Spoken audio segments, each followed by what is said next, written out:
pues buenos días, buenas tardes ya. A continuación voy a dar lectura a los temas que se han tratado en este Consejo de Gobierno de 14 de agosto. En el orden del día teníamos una serie de asuntos, uno de ellos de la Consejería de Educación y Cultura. Se trata de la aprobación de un gasto futuro por valor de 54.616 euros para la inclusión de ese gasto en los presupuestos de la ciudad de 2021. Este aumento tiene que ver con la adaptación del mantenimiento del Teatro Auditorio del Rebellín a las circunstancias y las medidas impuestas por la crisis sanitaria provocada por el coronavirus COVID-19 y la próxima reanudación de actividades que fueron suspendidas el pasado 11 de marzo. Esta reapertura del teatro implica la adopción de una serie de medidas sanitarias para prevenir el COVID que requieren intensificar los servicios de limpieza y desinfección, lo que repercute en el precio del contrato. Por este motivo se ha previsto la ampliación del contrato de servicios por mantenimiento y uso del teatro, que se adjudicó ya en 2018 con una duración de 4 años prorrogables. En la Consejería de Juventud y Deporte se ha autorizado como gasto también para el 2021 de la contratación del servicio de organización y ejecución de las carreras del calendario 2021 por un importe de 101.730 euros. En cuanto a la Consejería de Sanidad, Consumo y Gobernación, el consejero de Sanidad ha llevado al Consejo de Gobierno el proyecto para la construcción del nuevo tanatorio musulmán, que es un proyecto presentado en su día por la Asociación Luna Blanca, que es además esta asociación la que cede una parcela, cede a la ciudad una parcela para ejecutar este proyecto, y que está situada junto al cementerio de Sidi Barek y la mezquita del mismo nombre. El consejero se reunió este jueves con los responsables de la asociación por el objeto de retomar esta actuación muy demandada por la comunidad musulmana para las cuestiones relativas con el velado de sus difuntos. El proyecto contempla todas las dependencias de un velatorio adaptadas al uso y rito y costumbres musulmanas, así como dependencias administrativas y salas para el lavado de los difuntos en una edificación de 600 metros cuadrados construida en 3 plantas.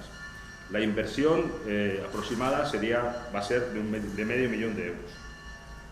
Por otra parte, el consejero, desde las 12 horas de hoy, el consejero de Sanidad está asistiendo a la reunión telemática del Consejo Interterritorial de Salud, que urgentemente ha convocado el ministro de Sanidad para este viernes, debido a la evolución de la pandemia. En Ceuta, aunque nuestra evolución parece más favorable, hemos decidido tomar una serie de medidas de contención adicionales para evitar la propagación del virus. Así, se ha decidido como medida cautelar cerrar en horario nocturno tanto el Parque Juan Carlos I, en la Marina, como aquellas explanadas o playas en las que se producen concentraciones de jóvenes para hacer botellón. En cuanto al decreto que va a reforzar la norma que ya existe, el reglamento que ya existe de 2011, que limita el consumo de alcohol en la vía pública, se va a publicar también de manera inminente. Por otra parte, se van a tomar medidas restrictivas en las residencias de mayores, en cuanto a la cuestión de visitas o salidas. Y se está valorando también la realización de test rápidos por parte de la ciudad a los viajeros que tanto en barco como en helicóptero provienen de zonas consideradas de riesgo. E igualmente se ha pedido también al ministro que también se hagan las PCR a quienes lleguen a Ceuta procedentes de terceros países con alta incidencia del virus. Todas estas cuestiones van a ser ampliadas por el consejero de Sanidad en su comparecencia, pero también me gustaría aprovechar para reiterar que hay que ser prudentes, como nos ha vuelto a solicitar el consejero de Sanidad. Reiteremos esa prudencia, que el virus sigue circulando también en Ceuta y que hay que seguir estrictamente las recomendaciones de las autoridades sanitarias en cuanto al uso de mascarillas, lavado de manos y mantenimiento de las distancias. Y este ha sido el contenido del Consejo de Gobierno de hoy. Si alguien tiene alguna pregunta. Cuando dice lo de las playas, ¿a qué playas se refiere las que se quieren cerrar? En principio vamos a cerrar las playas, pues en principio va a estar las del Chorrillo, digamos las que tienen una afluencia de público mayor y que además son de fácil control, Chorrillo, La Ribera y Benítez. Pero se va a controlar también, se va a reforzar el control del resto de zonas de baño, playas y zonas de baño que no, digamos que son de más difícil control. La policía también va a reforzar ese control en esas zonas. Pero el cierre de esa playa implicaría que se llenarían otras más pequeñas, No, va a ser, ese cierre será nocturno. Eso es para evitar, sabéis que bueno, pues muchos jóvenes están utilizando las playas como lugar de concentración ahora mismo para hacer botellón o para reunirse, y esa medida se trata precisamente para evitar esas concentraciones en horario nocturno. En horario diurno va a seguir como hasta ahora. Sí, sobre el retorno a las aulas del próximo septiembre, por un lado, la FAMPA ha mostrado cierta inquietud porque todavía no hay ninguna respuesta de la administración competente, en este caso de educación, y por otro lado, Caballa pide que sea la ciudad la que se encargue de contratación de personal sanitario permanente, no de todos los afectados del empleo, y que se encargue de la limpieza. Y también hemos puesto su preocupación porque estamos a poco menos de un mes para la apertura de las aulas. ¿Hay novedades? Bueno, las novedades que hay son, seguimos trabajando en coordinación con la dirección provincial. Nos han solicitado una serie de medidas que nosotros estamos estudiando y creemos que vamos a dar satisfacción en esas medidas, a esas peticiones. Yo creo que prácticamente en todo, o casi todo. Se han pedido medidas de tipo de compra de material, de desinfección, de refuerzo de la limpieza. Se van a llevar a cabo, se están ya poniendo en marcha esas posibles, la forma de llevar a cabo esas medidas. También el plan de empleo de la ciudad se va a utilizar también principalmente para reforzar el ámbito educativo, o sea, se va a priorizar totalmente el ámbito educativo del plan de empleo que gestiona la ciudad.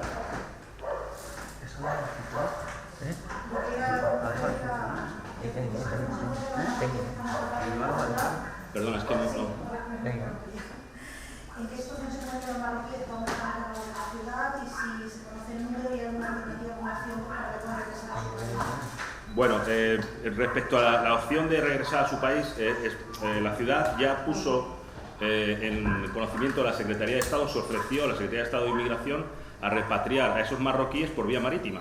Igual que han salido barcos de Tánger dirección a la península, pues esa misma vía se podía utilizar para esa repatriación de esas personas que llevan aquí 5 meses. Pero todavía no hemos recibido respuesta de la Secretaría de Estado. Seguimos en la misma situación. O sea, ya digo, se ha ofrecido la ciudad a abonar, a hacerse cargo de todos los gastos relativos a esa repatriación, pero no hemos obtenido ninguna respuesta. Esa es la situación actual en cuanto a la repatriación. En cuanto al resto de la llegada de estos inmigrantes, pues lo cierto es que la ciudad está haciéndose cargo de esa competencia porque hay una orden de la Secretaría de Estado de Inmigración y está, en ese sentido, está cumpliendo con esa norma, no solamente cumpliendo con esa norma, sino que además ha reforzado el protocolo de la propia Secretaría de Estado de Inmigración, la ha reforzado con un protocolo propio. Aquí llevo un organigrama o una especie de diagrama en la que se establece ese protocolo, que se ha enviado también a la delegación de gobierno, que no hemos recibido ningún tipo de información al respecto que fuera negativo, que digamos que alguna enmienda que quisieran hacer, por lo cual entendemos que este protocolo está bastante bien estructurado y organizado. Y esa es la situación que tenemos actualmente. Actualmente nos hemos hecho cargo de una competencia por orden de la Secretaría de Estado sin tener los recursos, las estructuras ni el personal. Hay espacios como el CETI que podrían ser utilizados, pero parece ser que el Gobierno central prefiere que sea la ciudad la que se haga cargo sin esos medios. Hay espacios que, como el CETI, se nos pide que seamos nosotros los que aislemos o los que mantengamos en cuarentena a esos inmigrantes por una cuestión de salud pública, pero no se nos refuerza en cuanto a los medios. Entonces, ya digo que es una situación bastante grave que estamos sufriendo todas las autonomías a las que están llegando inmigrantes de una forma bastante importante. Andalucía, Murcia, nosotros, Canarias.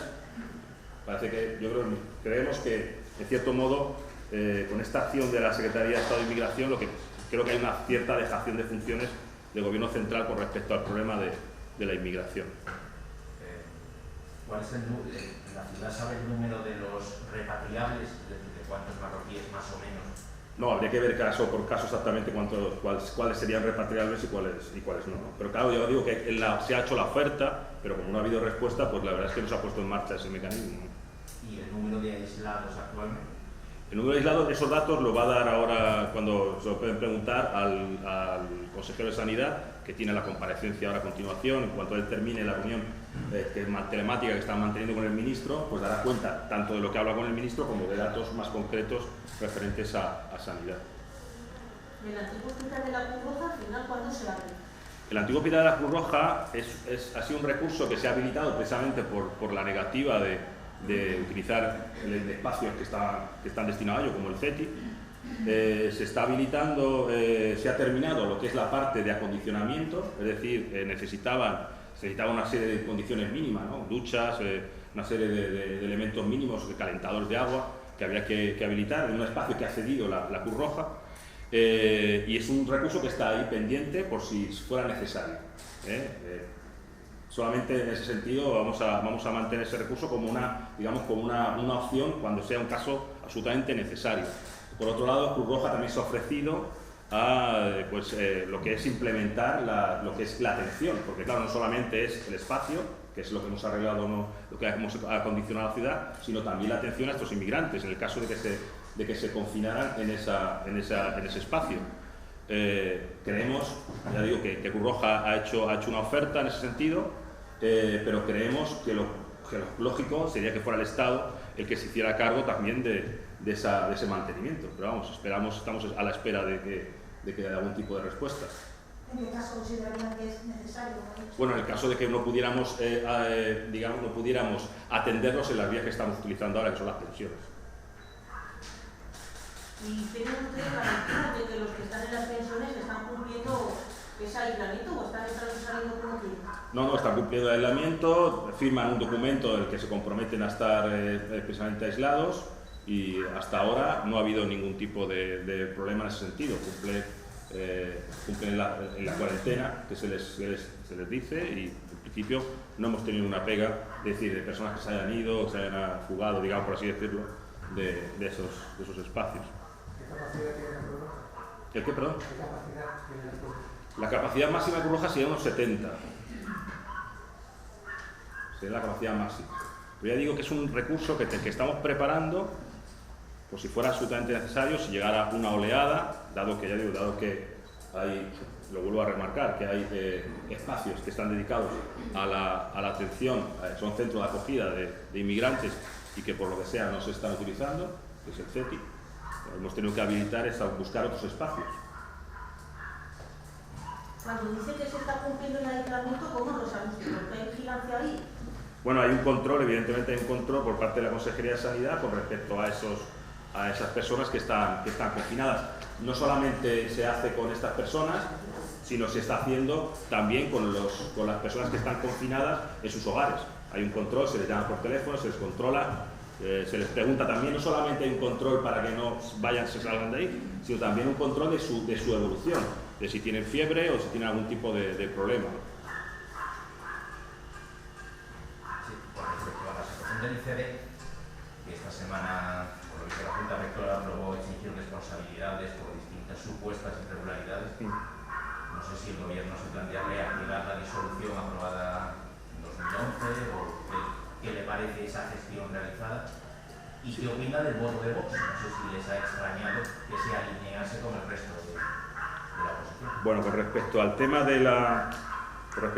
de volver a retomar esa cuestión de la disolución del organismo autónomo, lo cierto es que la ciudad lleva tiempo trabajando en ese sentido. En su momento, cuando se aprobó esa posible disolución, se sacó a información pública la disolución del organismo y hubo una serie de alegaciones en contra, bastante importantes, con una fuerza jurídica importante, y eso hizo que se paralizara ese procedimiento. Nosotros estamos dispuestos, el Gobierno está dispuesto a volver a retomarlo, porque de hecho es una de los objetivos de esta legislatura, sería la de volver a retomar esa cuestión de la administración periférica. Yo creo que está sobre la mesa, es una de las intenciones del Gobierno. En cuanto al tema del voto de Vox, pues no me sorprende, o sea, Vox no está en el Gobierno, entonces ellos hacen su oposición como hacen el resto de los partidos. Habrá cosas que ellos tomen, que consideren que tienen que hacer oposición al Gobierno y otras que no, igual que hacen el resto de los grupos políticos, no me sorprende. Y sobre la gestión gestión en sí, esos 2 millones que decía el Tribunal de Cuentas que no aparecen, que no están en la contabilidad. La gestión en sí, bueno, evidentemente hay un problema evidentemente de gestión en ese sentido. Parece ser, muchas de esas cuestiones tienen que ver con el hecho de que no se admitían las a ver si lo digo, las aprobaciones extrajudiciales, ¿vale? Es decir, cuando sabéis que hubo un tiempo que, bueno, sigue estando todavía, salvo para casos muy excepcionales, no se aprobaba ningún tipo de gestión, otro tipo de contrato, no se admitía de forma extrajudicial, ¿no? Bueno, y todo iba a juzgado. Bueno, pues gran parte de esto tiene que ver con esa forma de trabajar. Entendemos que, evidentemente, pues hay una gestión que corregir. Bueno. A mí me gustaría conocer también su opinión política sobre la inclusión en las bases de correos de Darilla como mérito en el proceso de selección de personal. Caballas o comisiones obreras decían que les parece razonable, no sé qué le parece. Bueno, yo lo voy a entrar, es un organismo estatal, no sé, bueno, ellos imagino que habrán valorado la legalidad de esa medida. Imagino, no sé si es legal totalmente o no tengo ni idea. La verdad es que es una cuestión que tiene que ver con ese organismo. Una cosa que me sorprende es que no sé exactamente qué es el Darilla, o sea, es decir, sí sé lo que es el Darilla, pero quiere decir que no sé a qué se refiere exactamente con el Darilla, qué dialectal, porque dialectos hay varios, ¿vale?, en la zona. Entonces me parece que es una cosa un poco extraña, pero bueno, es una cuestión que tendrá que ver el organismo, que a fin de cuentas es un organismo público y por lo tanto imagino que si lo han puesto en las medidas o en esa posibilidad de que contabilice más para el acceso a un puesto público, pues imagino que lo tendrán sujeto de forma jurídica.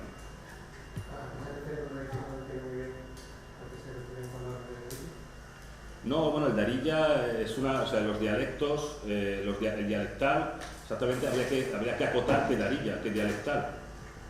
Es que es como, no sé, es que decir Darilla no es... Darilla es un dialecto, en la zona de Marruecos hay varios dialectales, entonces exactamente no entiendo a qué dialectal se refiere, qué valoran, cuál valoran.